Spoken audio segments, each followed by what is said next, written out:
Hello then, welcome to another exciting edition of JoyNews Interactive with me, Bernice Abubeidu-Lansa, sitting in for your regular host, Mapito Sibidi.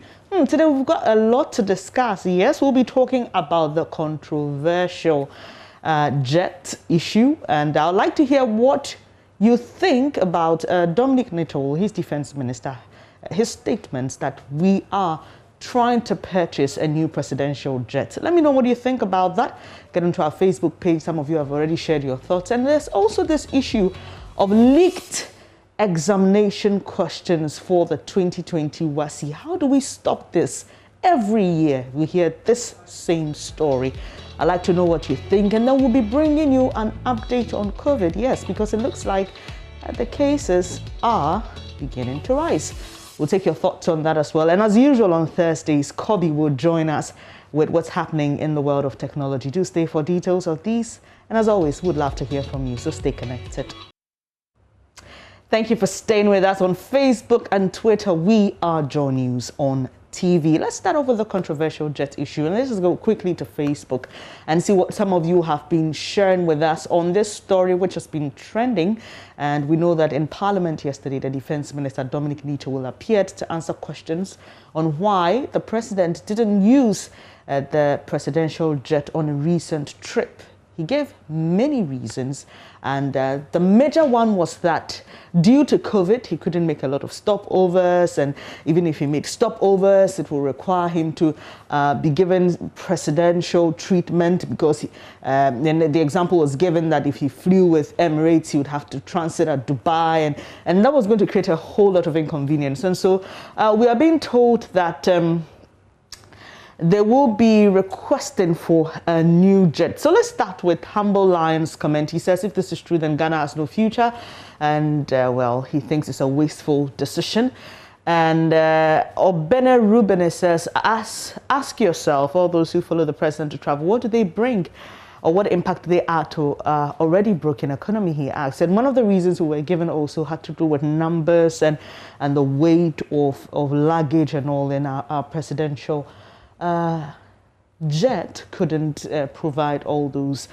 Emmanuel Davidson says students and hospitals and hospital patients don't have chairs to sit on, but you want a new presidential jet. And he exclaims, Kofi Akwaboah says, please just install a bathhouse in the existing one. Well, we've been told by the defense minister that the reason they had to charter this luxurious private jet was not because of the bathroom in it. So please, the defense minister says that's not the reason. Sylvester says, is it the government or the Air Force, he's asking? And Sule Jr. says, God punish these people. Emmanuel says this country has no future.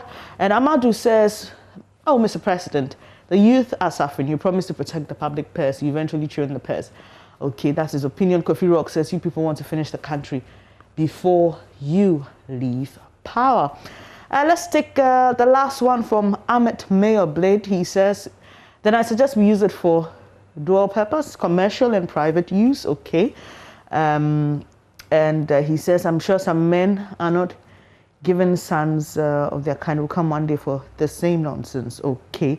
And Philip Kwao says, where are you going? Did they travel during COVID-19? What exactly are they going to do? Quickly, let's move on to another subject which has been trending since yesterday, and has to do with a report by Africa Education Watch, which is a private organization that looks into the education sector here in Ghana. And the organization reviewed that question papers were leaked in the 2020 WASSCE from various distribution points to online platforms, with hundreds of people awaiting supply of these questions.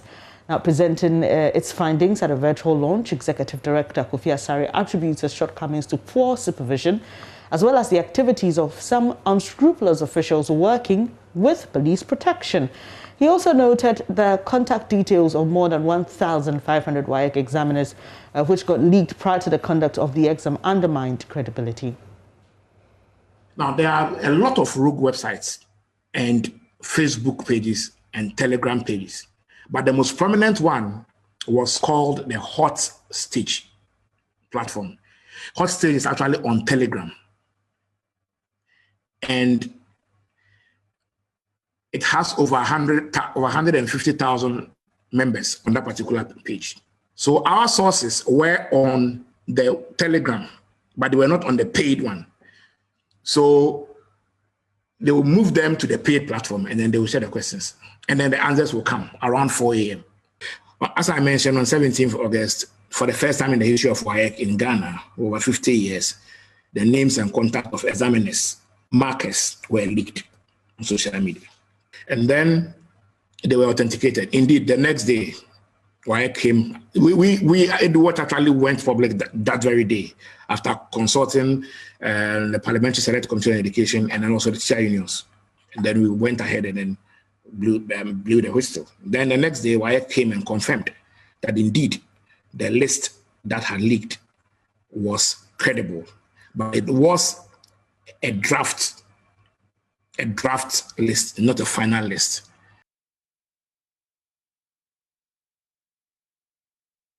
So the question we are asking on JoyNews Interactive today is how we can deal with this problem of leaked examination questions. I know that for many of you watching, you know that this is almost always an annual issue. You can call us and tell us how you think we can solve the problem. When you call us, please be brief, because we need to make time for Kobe to join us for the next segment of the show, which will focus on technology. So call us on 0302-211-691 or 0302-211-692. So how do we deal with the problem of leaked examination questions? Let me get onto Facebook while I wait for your calls to come through. And Francis Akin says, we need to move away from book knowledge only and concentrate on technical education too. So if I get what you mean, Francis, it's got to be more practical. So if you're asked to come before a lecturer or a teacher and show what you can do, you think that we wouldn't have as much an issue with leaked examination questions. Okay, Desmond Abaka says, we have written exams, sir. What have we been able to produce?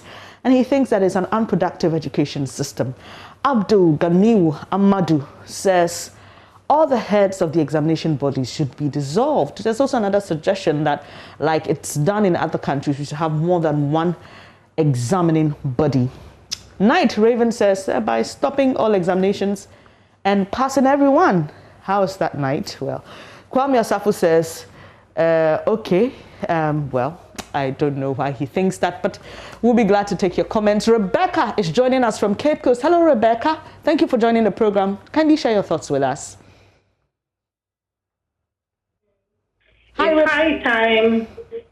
Ghana, West Africa, WASI Council have to resolve it. I'm suggesting that the questions are being typed, but means they have a typing pool. So I'm suggesting that for every sheet of paper that the questions will be put on, they should try and then put the initials of the one who typed the questions there. Then they can chase it, or they can trace how the leakage came out from the typing pool.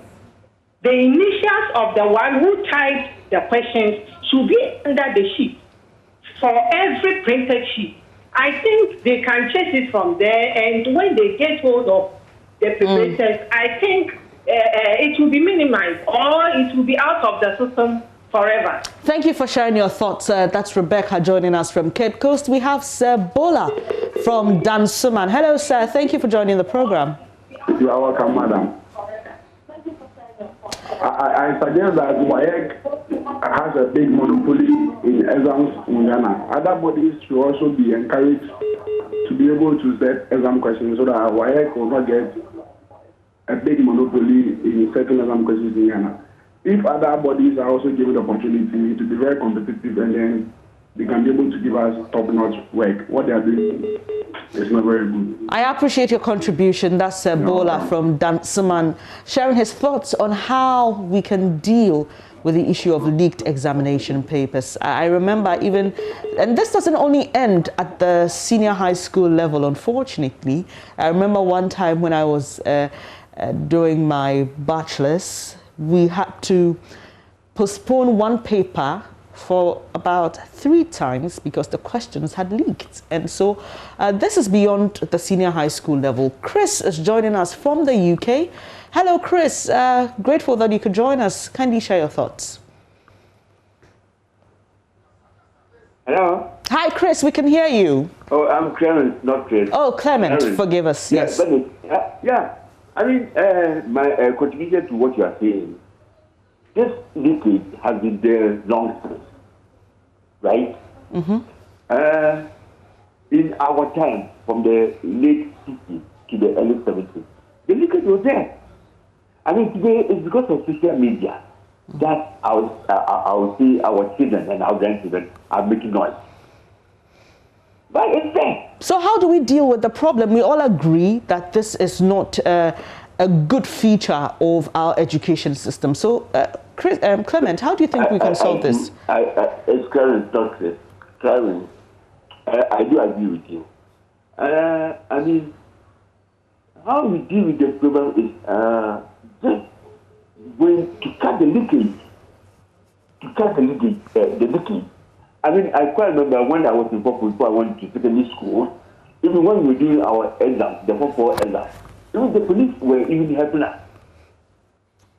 The invigilator who was then at the SECO, basically the old one, they were helping us. So you think it's systemic, it's more about values than... Yeah, it's okay, there, but all right. It wasn't like how it's going now. Okay, now, I think it's getting out of hand. I appreciate your time here. Thank you so much for joining the program. Our last caller is Danso from Obuasi.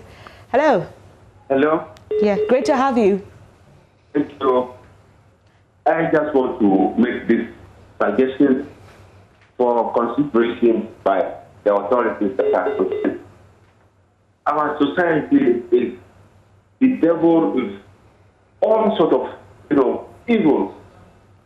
From the health sector, everywhere, every department, there is a problem. To the extent that the examining body is always having this problem every year. Not for the past almost 10 years now. There is always, every year, there is always one leakage or one examination malpractice. The best thing to do is that the officers in charge, when it happens, they should be fired. When they are fired, they will keep an eagle eye on every process. They will keep an eagle eye. Because it comes like that. The repercussion comes on parents and the students. You see, some have become a victim of what? They can't go to anywhere because they can't rewrite again. So, shall we continue with this? Thank you. People are looking for work. They are manipulating their office responsibilities to make work out of it.